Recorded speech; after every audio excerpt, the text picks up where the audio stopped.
বেহেশতের বাগানে বসছেন আল্লাহর হস্তে। একটু চিন্তা করবেন।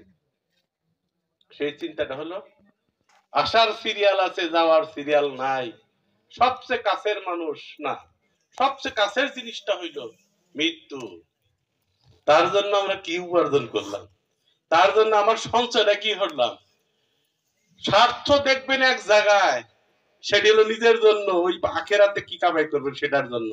আমরা কই না যে স্বার্থবাদী মানুষ পচা, আসলে স্বার্থবাদী অন্যের সাথে স্বার্থ যে সঞ্চয় করে সেটা হলো ভালো না। কিন্তু এক জায়গায় আপনার স্বার্থ দেখবেন, সেটা হলো আখেরাতে পুলসিরাত কিভাবে পার হবেন, সেই স্বার্থটা আপনাকে দেখতে হবে। কারণ ওটা নিজের জন্য দেখা, এই কাজটি কিন্তু করতে হবে। এই বেগুন ডালে নাকি ধমক টমক দিছে, আর ধমক দিয়া কি নির্বাচন হয়?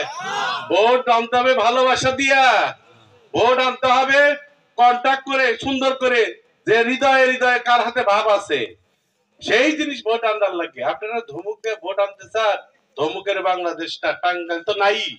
আমি 10 বছর এমপি আছিলাম, কোনদিন ধমক দেয় কথা কই না। আর আপনি এমপি অন্যায় তার আগে ধমক দেয় কথা কন, হ্যাঁ?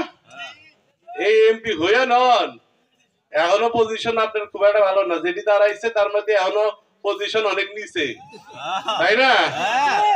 যেটি হোক, আমরা মাঠের মানুষ, মাঠে কামলা দিই, আমরা কামলা দিয়ে বুঝি কার কি দাম। আপনার কাছে দাম না থাকতে পারে, আপনি হাইকোর্টের উকিল, দাম না থাকতে পারে, কিন্তু সাধারণ মানুষগুলোর দাম আমার কাছে অনেক বেশি। তারাই আজকে আমাকে জাগিয়ে রাখছে, তারাই আমাকে সাহস জুগিয়েছে, তারাই আমাকে আগামী 7 জানুয়ারি নির্বাচনে জয়যুক্ত করবে। আমার কোনো কর্মী নাই, আমার সকলেই কর্মী, আমার সকলে আমাকে রাখবে। এই হাততালির জন্য ভাই, মাহফিলে হাততালির জন্য, মাহফিলের কথা একটু কয়ে শেষ করে দেয়। বেহেশতের বাগানে বসছেন আল্লাহর হস্তে। একটু চিন্তা করবেন। সেই চিন্তাটা হলো আসার সিরিয়াল আছে, যাওয়ার সিরিয়াল নাই। সবচেয়ে কাছের মানুষ না, সবচেয়ে কাছের জিনিসটা হইল মৃত্যু। তার জন্য আমরা কি উপার্জন করলাম, তার জন্য আমার সঞ্চয়টা কি করলাম। স্বার্থ দেখবেন এক জায়গায়, সেটি হলো নিজের জন্য, ওই আখেরাতে কি কামাই করবেন সেটার জন্য। আমরা কই না যে স্বার্থবাদী মানুষ পচা, আসলে স্বার্থবাদী অন্যের সাথে স্বার্থ যে সঞ্চয় করে সেটা হলো ভালো না। কিন্তু এক জায়গায় আপনার স্বার্থ দেখবেন, সেটা হলো আখেরাতে পুলসিরাত কিভাবে পার হবেন, সেই স্বার্থটা আপনাকে দেখতে হবে। কারণ ওটা নিজের জন্য দেখা, এই কাজটি কিন্তু করতে হবে। মৃত্যু কখন কার আসবে কেউ বলতে পারে না। খালি একটা চিন্তা করেন, সঞ্চয়টা কি আমার, আমার আমল নামা তো বন্ধ হয়ে যাবে। কোন কোন আমল নামা আমার সাথে থাকবে, আমি সেই সঞ্চয়টা করছি কিনা সেটা একটু দেখে নেন। নেক বক্তব্যলা সন্তান যদি থাকে, আপনার ওই সারা জীবনের আমল নামায় যেটি থাকবে, মৃত্যুর পরেও কিন্তু সেটা বাড়তেই থাকবে। সদগায়ে জারিয়া, এই যে মসজিদ মাদ্রাসা, এই যে ধর্মীয় প্রতিষ্ঠানে, তাহলে আল্লাহর ঘর মসজিদ প্রতিনিয়ত 5 ওয়াক্ত নামাজ হবে। যতদিন নামাজ পড়বেন সদগায়ে জারিয়া সবটি আপনার আমল হয়ে যাবে। এই যে মাদ্রাসা, যেখানে কোরআন তেলাওয়াত, আল্লাহর কোরআন তেলাওয়াত প্রতিনিয়ত হচ্ছে, যতদিন তেলাওয়াত হবে, যতদিন কোরআনের আয়াত হবে, সকলগুলোর সব কিন্তু আপনার ওই মৃত্যুর পরে আমল নামায় যাবে। তাহলে এদিকে খেয়াল রাখবে। সেই সাথে আল্লাহর হক হলো নামাজ, রোজা, হজ, যাকাত, ঈমান আনা। আর একটা আছে বান্দার হক। আল্লাহ তাআলা বলেছে যে আমার হক তুমি পালন করো আর না করো, আমি ক্ষমা করলে ক্ষমা করে দেব। কিন্তু বান্দার হক, আপনার আত্মীয় স্বজন, আপনার বাবা মার প্রতি, আপনার সন্তানের প্রতি যে হক আছে, সেটি আদায় করছেন কিনা দেখতে হবে। মাকে কষ্ট দেওয়া যাবে না, বাবাকে কষ্ট দেওয়া যাবে না, এর কথা কিন্তু বলবেন। তারপরে আছে প্রতিবেশী। আপনার প্রতিবেশী কারা? বিভিন্ন হাদিস আছে, আমরা বলি 40 কদম কিংবা 40 বাড়ি।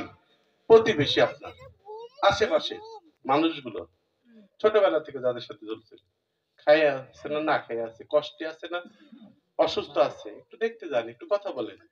এই হকটা কিন্তু আদায় করতে হবে। এই হক গুলো আদায় করলে আল্লাহ তাআলার রহমত। এই যে বেহেশতের বাগানে বসে আছে, ইনশাআল্লাহ জীবনে পয়সা অর্জন না করতে পারেন কিন্তু শান্তি থাকবে। আল্লাহ তাআলা সবসময় বলেছেন রিজিকের মালিক তো আল্লাহ, এত চিন্তা করেন না। যে আমি আজকে টাকা দিলাম 500, কালকে খামু কি, ওই চিন্তা করেন না। কারণ রিজিকের মালিক আল্লাহ। আল্লাহ অনেক সময় দেখেন অনেক টাকা আপনাকে খাইতে পারে না, ঠিক কিনা বলেন? টাকা পয়সা আছে, খাইতে পারে না। আবার টাকা অল্প আছে, অর্ধেক খায়, অর্ধেক জমায়, আর অর্ধেক দান করে, সে কিন্তু শান্তিতে আছে। তাহলে খাওয়ার চিন্তা করবেন না, প্রতিষ্ঠানগুলো সুন্দর করে গড়ে উঠুক।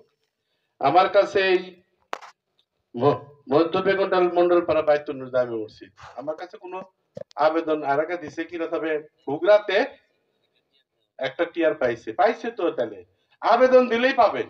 কারণ আমার কাছে যে চাইছে আমি কখনো না করি না, আমার টেলিফোনে চাইলেও আমি না করি না, আমাকে বলতে হবে। কারণ আমার 2600 মসজিদ মাদ্রাসা কবরস্থান এই টাঙ্গাইল সদরে, এতগুলোকে মেইনটেইন করা আমার খুব মুশকিল। সবাই আসে, সেই হিসাবে তখন আমি ধরি কোনটা বাদ রয়েছে। এই যে আমাদের উত্তরপাড়া না, ওটা তো উত্তর বেগুনডাল, হ্যাঁ উত্তর, ওই যে একটা মসজিদ বাদ পড়ছিল ভুলে, হ্যাঁ ওটা বাদ পড়ছিল, পরে বললো যে ওটা দেই নাই, না পরে যে কত তারিখে দেওয়া হয়েছে। তা আমার কথা হলো যে যারাই আবেদন করছেন, আমি চেষ্টা করেছি এই সমস্ত ধর্ম প্রতিষ্ঠান যাতে আমার হাত থেকে না ছুটে যায়।